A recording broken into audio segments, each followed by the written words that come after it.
Hello once again, my fellow viewers. It's the end of February 28th, and my final review will be entirely focused on the events at the battlefront. There are a lot of events, a lot has happened, and it looks like more will happen tomorrow. So to begin with, traditionally, let's observe the southern direction.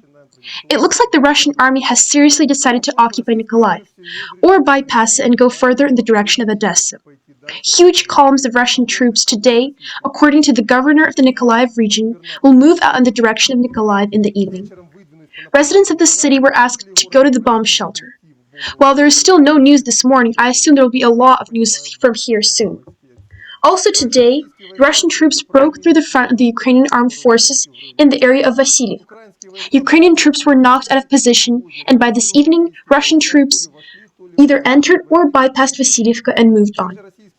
Also, Russian armed forces and the Lugansk People Militia went to storm the north of Donetsk, and by tonight they had already occupied the eastern and northern suburbs of the city. And considering how quickly they started moving, it is very likely that either the Russians or the LNR People's Militia will enter the north of Donetsk tomorrow. There is also no news from Izium, and it looks like it is already under the Russian Federation.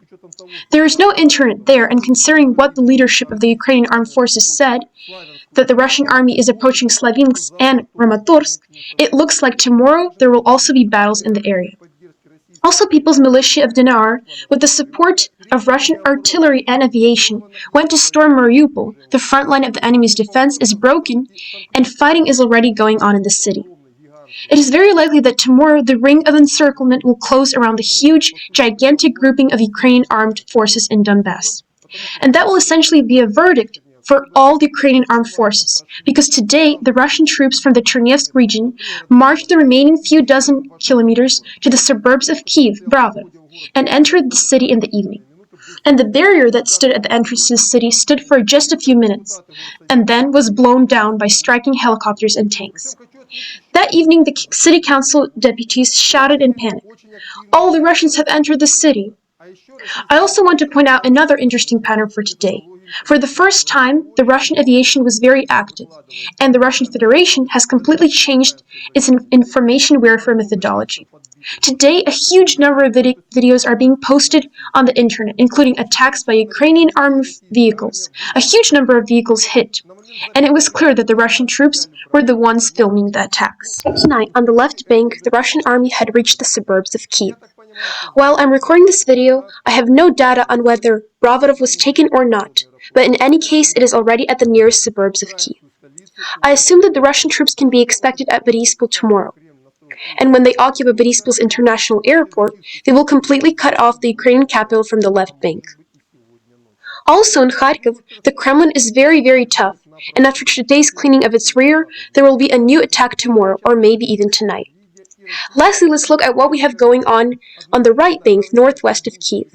Right now, while I'm recording this video, both the Russian and the Ukrainian artilleries are simultaneously leveling Bucha and Irpin. The Ukrainians are striking Bucha, while the Russians are striking Irpin, and the people are forced to wait in basements and pray that this will end as soon as possible.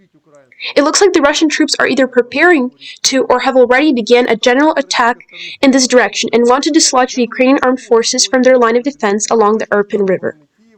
Given the fact that the aviation is working intensely on the Russian side, I think the outcome of this battle is already obvious.